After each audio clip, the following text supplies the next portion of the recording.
What up, fam? It's your boy, T3. Time to finally do a breakdown. Joker, shared delusion. My thoughts, my reaction, full spoiler review.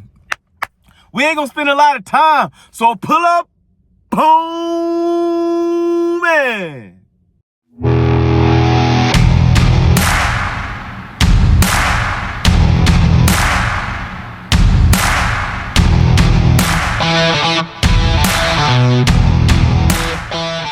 What it is, what it does, what it do.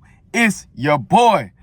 Before we even get into this conversation, first let me thank all those that come out and see everything that Afro Tuck Nation do. All the new subscribers, all the new people that's joined the channel. If you haven't hit that like button, go ahead and do so. Like, subscribe, share, comment, talk to your boy. But let's talk about it.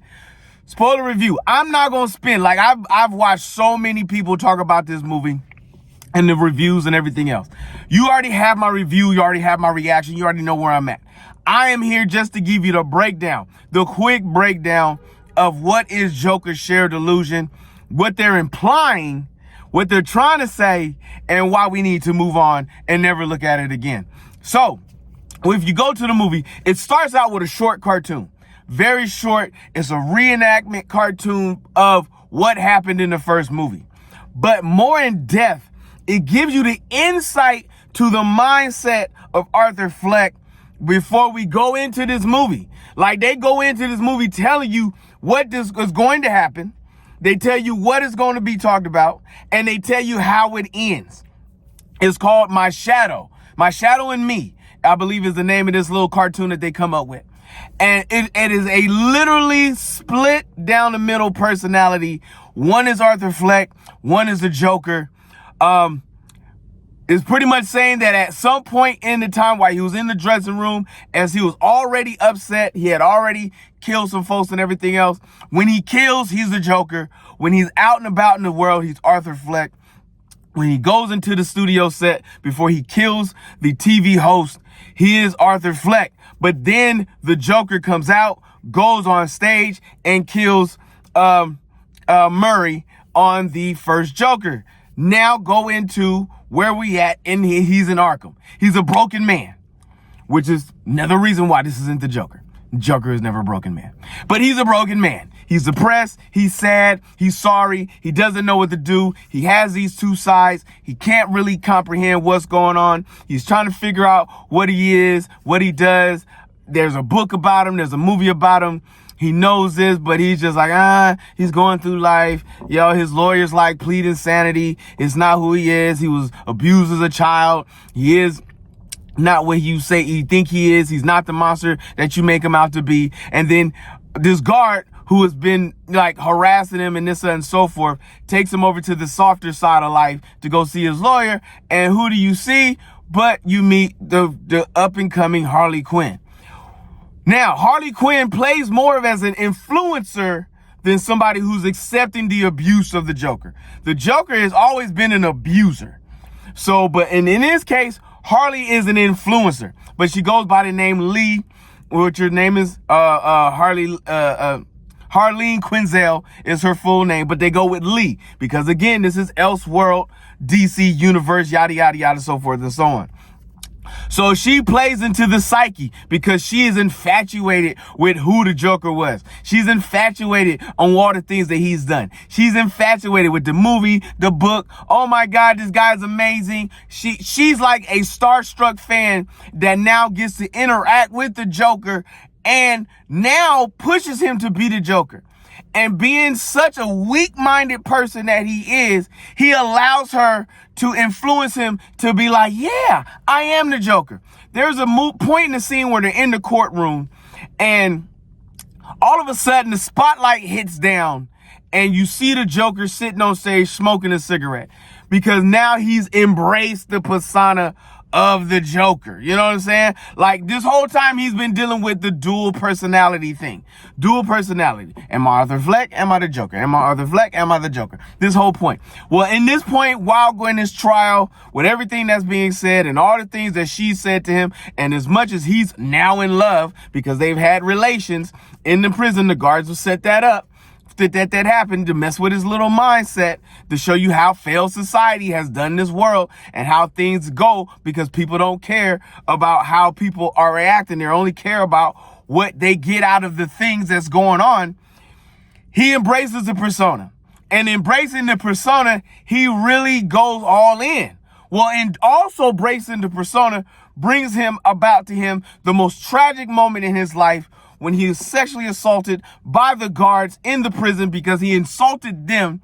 And so to show control, power, and abuse, they abuse him physically, emotionally, mentally, like they break him completely.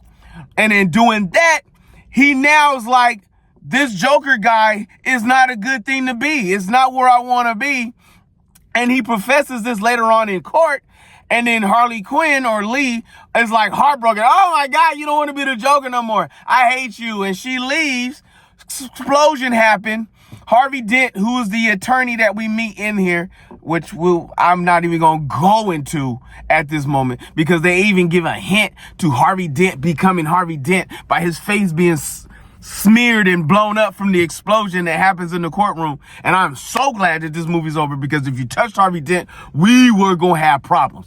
So Joker escapes. He comes out. He meets some more fans. They get him in the car. They drive him down the street. He's like, I don't want to be Joker no more. And he's running down the street, and he finds Harley. And Harley's like, yes, our only things that we were going to have together was the delusion. Everything that we had was a delusion. Nothing that we ever shared was real. Well, by this happening, that breaks him even more, and he goes to prison. He's convicted. He goes back to Arkham. The guards set him up in the end with an inmate who is more crazier than he is.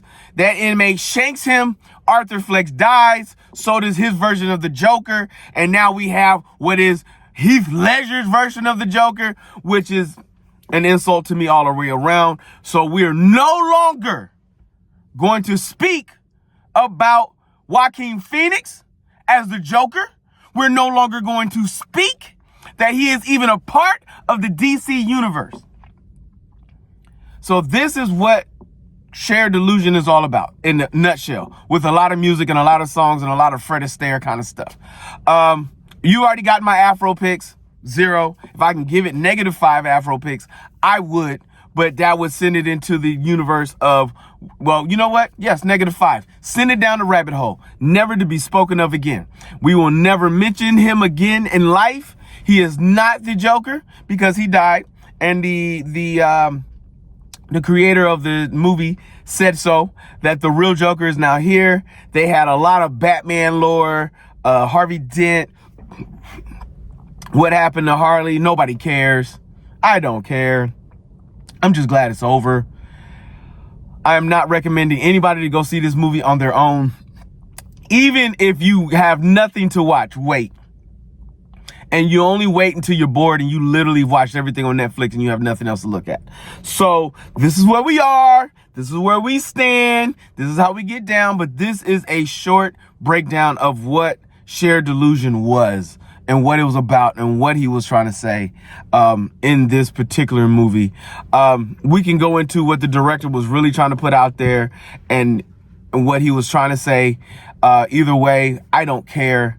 You ruined folks' fantasies and dreams, and you deserve to burn in a very big pot of oil.